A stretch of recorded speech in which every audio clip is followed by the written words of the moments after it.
Hello students, how are you? Here Shilpi Sani from Suraj School Bhiwadi, PGT English. We will do our grammar lesson, that is lesson 16, direct and indirect speech. Okay.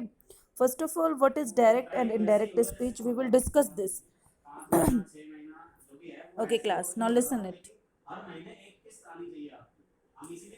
When the actual words of the speaker are reported, it is called direct speech. Clear? When the actual words of the speaker are reported, as it is words of the speaker, when it is reported, it is known as direct speech. Clear? And then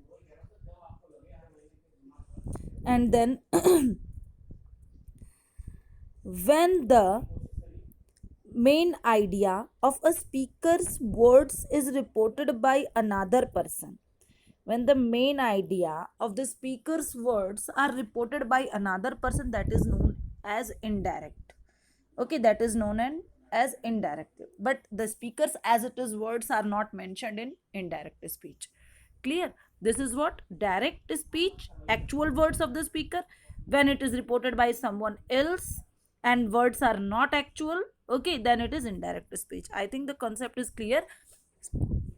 speaker के कहे हुए as it is शब्दों को हम direct speech कहते हैं, और जब इसमें कुछ चेंजेस आ जाते हैं और ये किसी और के द्वारा रिपोर्टेड किए जाते हैं तभी से हम इनडायरेक्ट कह सकते हैं. Here we have example, this is direct speech and this is indirect. Now we will see the difference. Now check it.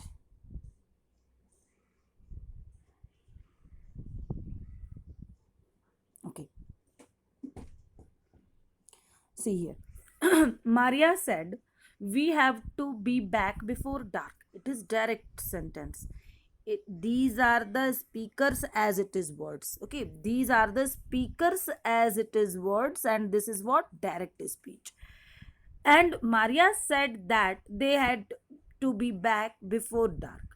This is indirect speech and there are some certain changes. Direct speech में inverted comma लगता है, यहाँ आप देख सकते हैं, और comma लगता है. इनडायरेक्ट स्पीच में हमने दैट लगा दिया है कॉमा हटा के, और इन्वर्टेड कॉमा हटा दिया है क्योंकि ये स्पीकर के एज इट इज वर्ड्स नहीं है. जो डायरेक्ट स्पीच होती है, इनडायरेक्ट तो आपका ये है, डायरेक्ट ये है.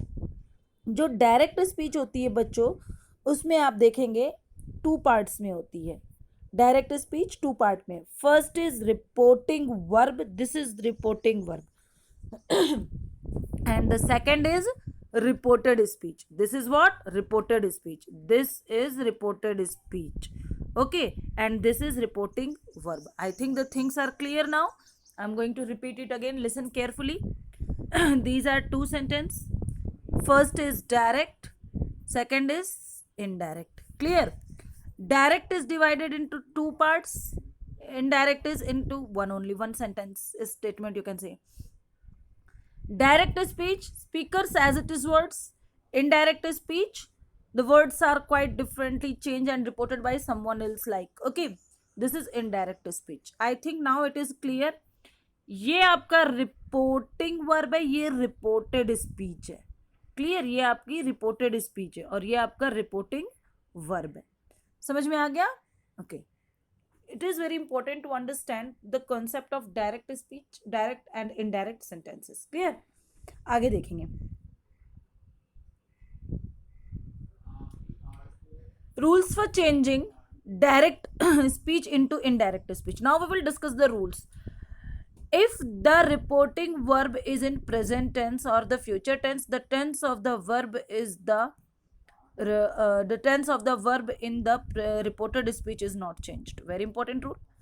अगर आपका ये प्रेजेंट है, जैसे ये आपका सेज है, यहाँ पर आपका विल से है, तो ये अगर प्रेजेंट है या फ्यूचर है तो आपका जो रिपोर्टेड स्पीच का वर्ब है, जैसे कि ये इज, ये चेंज नहीं होगा. जैसे कि ये हैव, ये चेंज नहीं होगा.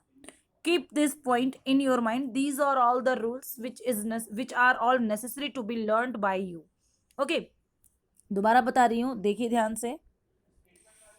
आपका ये जो है फर्स्ट जो रूल है वो ये एक्सप्लेन कर रहा है कि अगर आपका रिपोर्टिंग वर्ब प्रेजेंट है या फ्यूचर है तो आपका जो रिपोर्टेड स्पीच का वर्ब है वो चेंज नहीं होगा.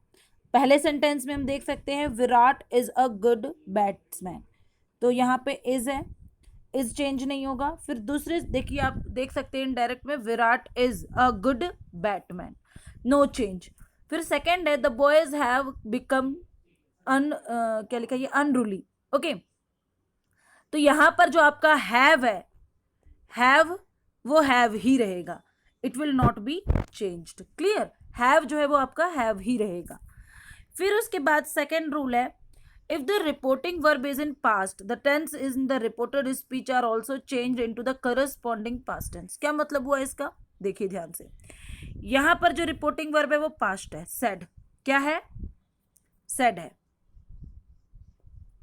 सेड है। जो रिपोर्टिंग वर्ब है वो क्या है, सेड है, क्लियर। फिर इसके बाद Suresh is a good dancer, ये प्रेजेंट में है, तो रूल क्या कहता है कि हमें करस्पॉन्डेंस पास्ट टेंस में चेंज करना है, यानी कि जो प्रेजेंट है उसी के पास्ट फॉर्म में चेंज करना है। अब अनुज सेड, अनुज आपका पास सेड आपका पास्ट टेंस है और यहाँ पे प्रेजेंट है, तो हमें इस प्रेजेंट को इसी के पास्ट में कन्वर्ट कर देना है। तो आपका क्या हो जाएगा सेंटेंस, आप देख सकते हैं Anuj said that Suresh was a good dancer, तो यहाँ पे आपका वॉज लग जाएगा इस की जगह, क्लियर। नेक्स्ट सेंटेंस आपका है the present continuous tense changes into the past continuous change. अब यहाँ पर ये पास्ट है, ये सब हम पास्ट की ही बात कर रहे हैं, देखिए ये सारे क्या है, पास्ट है। चेंज कहाँ है, आगे वाले जो रिपोर्टेड स्पीच है उसके वर्ब को हम चेंज कर रहे हैं। अगर इधर पास्ट है और इधर प्रेजेंट है तो उसके प्रेजेंट को हम पास्ट में कन्वर्ट कर देंगे। तो यहाँ पर हमने इज का वॉज कर दिया, यहाँ पे इज रिहर्सिंग का वॉज रिहर्सिंग, हैज फिनिश्ड का हैड फिनिश्ड, स्पोक का हैड स्पोकन करेंगे अगर दोनों पास्ट है। If both the sentences are in past, यहाँ पर आप देख सकते हैं सेड और यहाँ पे स्पोक है, स्पोक पास्ट है, तो जब हम इसको चेंज करेंगे तो पास्ट इंडेफिनिट से पास्ट परफेक्ट में चेंज करेंगे। ये आपका रूल लिखा हुआ है इसके ऊपर, past tense changes into past perfect tense, तो स्पोक हैड स्पोकन में चेंज हो जाएगा। और अगर पास्ट परफेक्ट है तो ये चेंज नहीं होगा, ये रूल आपका ये रहा, the past perfect tense does not change, तो हैड रिहर्स्ड आपका हैड रिहर्स्ड ही रहेगा। These are the rules which you have to learn, that this is very necessary. Now the next step is the past continuous tense changes to the past perfect continuous। ये past है आपका, अभी तक past चल रहा है, और was rehearsing past continuous है, तो जब हम इसको चेंज करेंगे तो ये past perfect continuous had been rehearsing में चेंज हो जाएगा। फिर उसके बाद देखिए में किस में बदलेगा, माइट में, कैन किस में बदलेगा, कुड में। अगर सेंटेंस में ऑलरेडी माइट या कुड है तो नो चेंज, वो माइट और कुड ही रहेगा, लेकिन अगर कैन है तो कुड, में है तो might. Here you can see in the example, में माइट में चेंज हो गया, कैन कुड में चेंज हो गया। अब नेक्स्ट स्टेप है शैल विल, ये किस में चेंज हो जाएगा, शैल विल आपका किस में चेंज हो जाएगा, शुड और वुड में, ठीक है, डिपेंड करता है। वैसे जनरली शैल आपका वुड में चेंज हो जाता है, क्योंकि जब हम वुड के साथ हम किसके साथ वुड लगाते हैं, अगर हमारा वो सब्जेक्ट हमें मिल रहा है तो हम उसके साथ वुड ही लगाएंगे। जैसे आई शैल है, तो हमने यहाँ पर पर्सन रिलेटेड चेंज किया, अभी हम आगे डिस्कस कर लेंगे वो। तो ही जब होगा तो ही के साथ हम क्या लगाएंगे, वुड लगाएंगे, क्लियर। फिर उसके बाद नेक्स्ट है मस्ट, मस्ट किस में चेंज हो जाएगा, हैड टू में। आई मस्ट वर्क हार्ड, तो यहाँ पे जो ये मस्ट है वो हैड टू में चेंज हो जाएगा, clear. She said, the sentence is I must work hard, तो she said that she had to work hard, clear. तो ये आपका क्या हो जाएगा, इनडायरेक्ट स्पीच में चेंज होते समय हैड टू में कन्वर्ट हो जाएगा। Students you have to learn all the rules, these are very important, I am telling it again and again, okay. And then we have changes in pronouns and possessive adjectives। अब ये जो pronouns person related changes होते हैं हम उसकी बात करेंगे। देखिए क्लास, सिंपल सी बात है, जो फर्स्ट पर्सन होता है वो सब्जेक्ट के अकॉर्डिंग चेंज होता है, जो सेकंड पर्सन है वो ऑब्जेक्ट के अकॉर्डिंग, जो थर्ड पर्सन है वो आपका चेंज होगा no, clear, no change. Now we will discuss the rule. देखिए एक मैं आपको सिंपल वो बताती हूँ, बिल्कुल सिंपल सा फॉर्मूला है वो बताती हूँ। 1 2 3 SON, क्लियर। 1 आपका फर्स्ट पर्सन है प्रोनाउन का, सेकंड 2 जो है आपका सेकंड पर्सन है, 3 जो है वो आपका थर्ड पर्सन है, क्लियर। एस आपका सब्जेक्ट है, ओ ऑब्जेक्ट है एंड नो चेंज है। क्लियर? तो ये रूल आप ऐसे याद करेंगे, फर्स्ट पर्सन सब्जेक्ट के अकॉर्डिंग चेंज होगा, सेकंड पर्सन नो चेंज होगा, सॉरी सेकंड पर्सन ऑब्जेक्ट के अकॉर्डिंग चेंज होगा, third person no change. Clear? दोबारा एक्सप्लेन करूंगी मैं। फर्स्ट, सेकंड, थर्ड, ये प्रोनाउन के पर्सन है, first person, second person, third person. और ये आपका एस ओ एन, ठीक है, S O N, first person subject के अकॉर्डिंग चेंज हो रहा है, सेकंड पर्सन ऑब्जेक्ट के according, third person no change. I think now it is clear to you all. अब देखेंगे इधर, ये आपका फर्स्ट पर्सन है, प्रोनाउन के फर्स्ट पर्सन क्या होते हैं? I we. क्लियर? तो आई आपका ये क्या है? फर्स्ट पर्सन है। जब हम इसको चेंज करेंगे तो हम इसके पास आएंगे चेंज करने के लिए, तो ये आई आपका क्या बन जाएगा? यू बन जाएगा। यहाँ की अगर हम बात करें, इसके पास जाएंगे तो ये आपका आई में चेंज हो जाएगा, लेकिन अगर आई यहाँ पर यू के पास जाएगा तो ये यू में कन्वर्ट हो जाएगा, और अगर यहाँ पे आई शी के पास जाएगा तो शी में कन्वर्ट हो जाएगा। I think the things are clear. I am repeating again. I आपका फर्स्ट पर्सन के पास गया, आई में चेंज हो गया। आई आपका सॉरी फर्स्ट पर्सन नहीं है, ये सब्जेक्ट है, सॉरी वेरी सॉरी। आई आपका गया सब्जेक्ट के पास चेंज होने के लिए, आई में कन्वर्ट हो गया। आई आपका फिर सब्जेक्ट में गया चेंज होने के लिए, तो ये सेकंड पर्सन है, तो ये यू में चेंज हो जाएगा। आई आपका थर्ड पर्सन के पास सब्जेक्ट के पास गया चेंज होने के लिए, तो ये शी में कन्वर्ट हो जाएगा। समझ में आ गया? कहने का ये मतलब है आई जो है आपका फर्स्ट पर्सन है, और हम इसको इनडायरेक्ट बनाते समय सब्जेक्ट के अकॉर्डिंग चेंज करेंगे। क्लियर? सेकंड स्टेप आता है अब हमारा,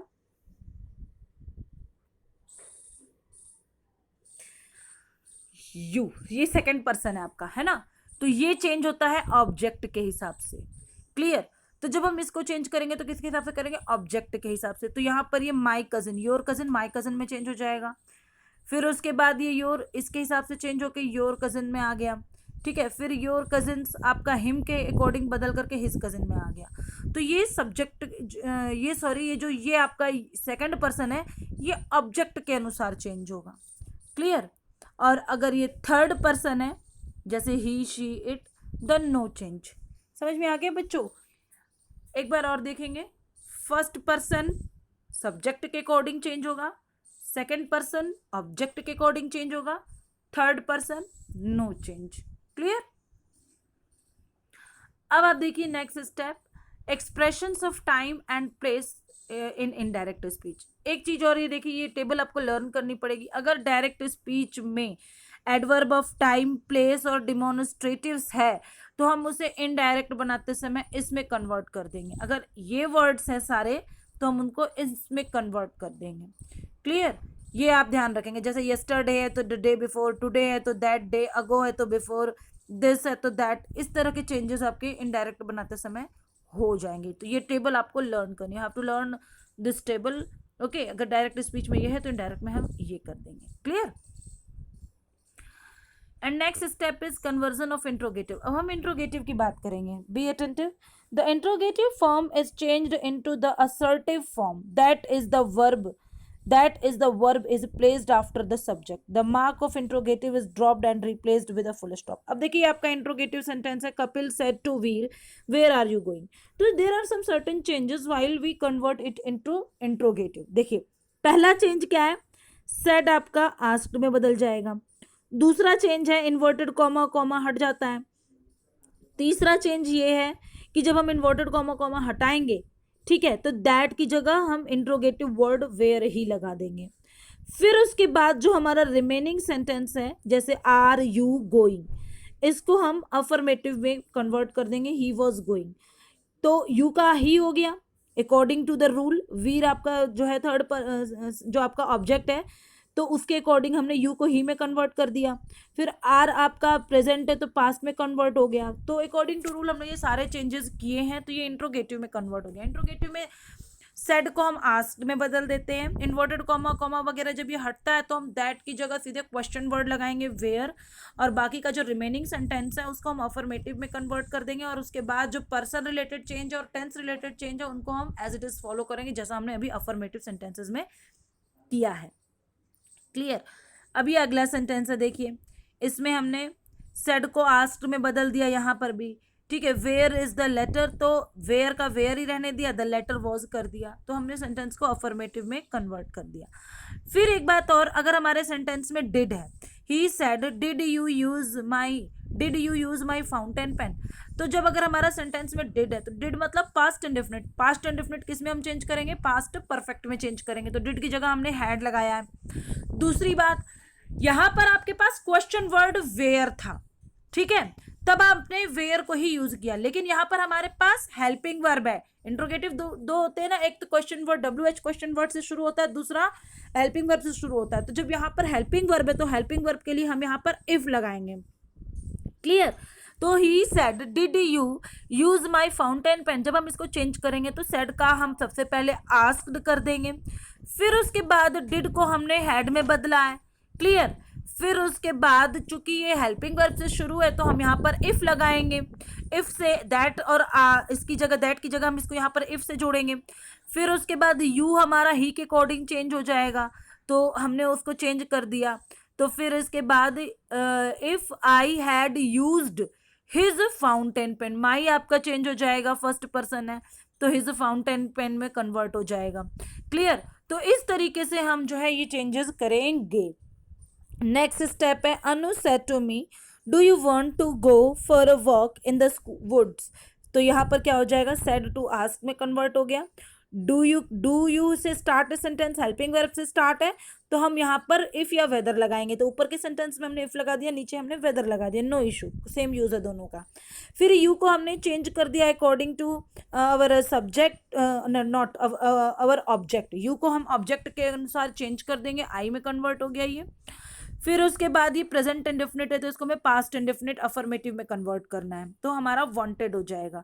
यानी कि डिड है तो आपको हैड लगाना है, डू डज है तो आपको सेकंड फॉर्म लगानी है। तो इस तरीके से ये क्लियर हो गया। और अगर सेंटेंस हमारा नेगेटिव है तो डोंट को हमने डिडंट में बदलना है, बाकी रूल सेम है, डोंट को हमने डिडंट में बदलना है, बाकी रूल्स तो हमारे जो ऊपर हमने अभी एक्सप्लेन किए हैं वही है। और इसी तरीके से हमारा जो नेक्स्ट है, Juhi said is something missing from the drawer, तो Juhi asked if something was missing from the drawer, ठीक है ना। तो इफ से ऐड हो जाएगा ये sentence, something missing is something, तो इज आपका प्रेजेंट इंड कॉन्टिन्यूअस है, तो यहाँ पर हम पास्ट कॉन्टिन्यूअस में कन्वर्ट कर देंगे। यानी कि हमारा जो चेंज है वो सिर्फ और सिर्फ इफ, वेदर, आस्क्ड और WH क्वेश्चन वर्ड से कनेक्ट करना, ये चेंजेस हैं, ठीक है। अगर डिड से है तो हैड में कन्वर्ट करना है, और डू डज है तो V2 लगाना है। तो these are the certain changes, बाकी पर्सन रिलेटेड चेंज और टेंस रिलेटेड चेंज सेम रहेंगे बच्चों। क्लियर? फिर इसके बाद आप देख सकते हैं यहाँ पे कन्वर्जन ऑफ इंपैरेटिव सेंटेंस। अब हम बात करेंगे इंपैरेटिव सेंटेंस। इंपैरेटिव सेंटेंस जिसमें हम कमांड वगैरह देते हैं, स्टेटमेंट्स, कमांड, ये सारी चीजें रहती है। जैसे open the door he said, तो ये आपका टू से जुड़ जाता है, he ordered to open the door, सीधे ही ordered to open the door, ये आपका फॉर्मूला इसका लगेगा। The lady said to Mohan don't touch that switch, अब यहाँ पर एक तरीके से क्या है, यहाँ पर एक तरीके से वार्निंग है, ठीक है ना। तो जो सेंस होता है सेंटेंस में उसके अकॉर्डिंग हमारा रिपोर्टिंग वर्ब जो है वो चेंज हो जाता है। तो यहाँ वार्निंग है तो warn Mohan not to touch the that switch, तो यहाँ पर नॉट पहले लगेगा इसके टू के, ये ध्यान रखेंगे, नॉट टू टच हो जाएगा। फिर थर्ड में आप देखिए यहाँ पर the reported verb said change to advice, अगर आपके सेंटेंस में कोई एडवाइस है तो ये एडवाइस में चेंज हो जाएगा, यानी कि जैसा आपके सेंटेंस में भाव है ये उसके अकॉर्डिंग चेंज हो जाएगा। फिर उसके बाद आप देख सकते हैं अगर रिक्वेस्ट है, बेग्ड है, प्लीडेड है, इन्विटेशन है, इम्प्लोर्ड है, तो उसके अकॉर्डिंग ये चेंज हो जाएगा। जैसे आप यहाँ देख सकते हैं, John said to his mother to, okay 1 minute, John said to his mother, please let me go with my friends to the carnival. Carnival is a kind of celebration you can say. तो यहाँ पर क्या हो जाएगा, Jim requested his mother to let him go with his friends to the carnival. अब यहाँ पर request का भाव आ गया तो यहाँ पर हमने रिक्वेस्ट लगा दिया है। क्लियर? और आपका प्लीज को यहाँ पर चेंज कर दिया और फिर उसके बाद बाकी के सेंटेंस को टू से जोड़ दिया। इंपैरेटिव सेंटेंस में हम टू से जोड़ते हैं।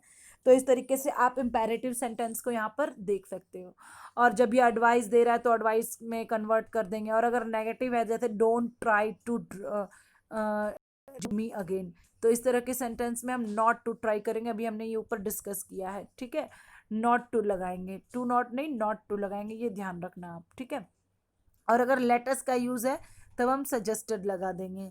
अभी said let us go to the book fair, तो क्या हो जाएगा, Abhi suggested that they go to the book fair, यहाँ पर हम सजेस्टेड लगा देंगे। तो ये ध्यान रखेंगे इम्पेरेटिव में कि आगे सेंटेंस में जैसा रिक्वेस्ट है, एडवाइस है, प्रपोजल है, क्या है, उसके अकॉर्डिंग हमारा सेड चेंज होगा। क्लियर। फिर आता है एक्सक्लामेटरी। एक्सक्लामेटरी में क्या हो जाता है, oh no we have missed the bus he said, तो ही एक्सक्लेम्ड सैडली, जैसा भी भाव है, सैडली है, जॉय है, तो exclaimed with Joy, exclaimed sadly, इस तरीके का हमारा जो रिपोर्टिंग वर्ब है वो चेंज हो जाएगा, जो भी उसमें भाव आ रहा है, ठीक है। फिर कैसे चेंज हो जाएगा ये सेंटेंस आपका, ही एक्सक्लेम्ड सैडली दैट से जुड़ेगा अगेन ये, दे हैड मिस्ड द बस। क्लियर। तो वो पर्सन रिलेटेड चेंज और टेंस रिलेटेड चेंज सेम रहेंगे, और ये आपका दैट से जुड़ जाएगा, यहाँ का जो कनेक्टिंग वर्ड है वो दैट ही रहेगा। He she said how beautiful you look in this bridal gown, तो she exclaimed that she looked very beautiful in that bridal gown. तो एक्सक्लामेटरी जो है वो इस तरीके से चेंज हो जाएगा। I think students the things are clear to you. If you still you have any kind of doubt, then you can ask me on WhatsApp, either on you can ask me on your live class. Clear class, the exercise will be given to you as a homework. Okay class, thank you, have a nice day.